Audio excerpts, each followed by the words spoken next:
here for our last video, session 5.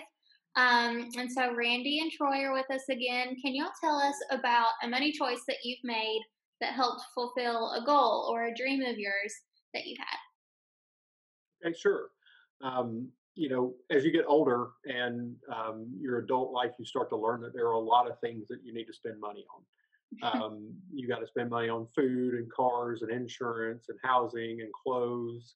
And if you have kids, then that list gets even longer. If you have multiple kids, it gets longer than that. But with all those responsibilities, you really have to, as you said, understand what's important and um, set goals that that you need to achieve for certain reasons. And one of the things that my wife and I did when our daughter was younger was decided that we wanted her to go to college and graduate without any student loan debt. Mhm. So whether it was scholarships, whether it was grants, or us actually helping offset the cost, we just knew that that's something that we wanted to do, and we knew it wouldn't be easy, but it would definitely be worth it. So we started saving money when she was young in elementary school.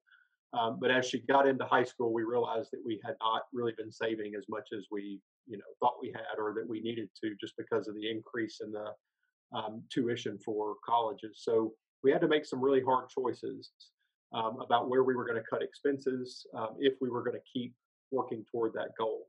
And so we decided to stay with it and make sure that we had enough money to pay for her college. And so we had to cut things like vacations and not spend as much money on things like new cars that we thought we were going to buy, or even going out to eat, and maybe even buying new clothes, and put that money towards her college education fund.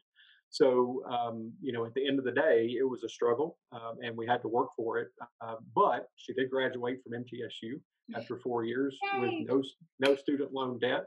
And in the end, it was all worth it because, realistically, this is one less thing that we know she has to worry about as she starts her adult life, and can take the money that she makes in her job and apply it towards goals of her own, as Mhm. opposed to trying to pay for college. Yeah, that's awesome. My story is sort of similar to Randy's. Coming out of high school, I joined the Army, and the Army has a program called the GI Bill. And to get into the GI Bill, you have to give up $100 a month for the first year of your paycheck, and so you get $100 less for that for the first 12 months.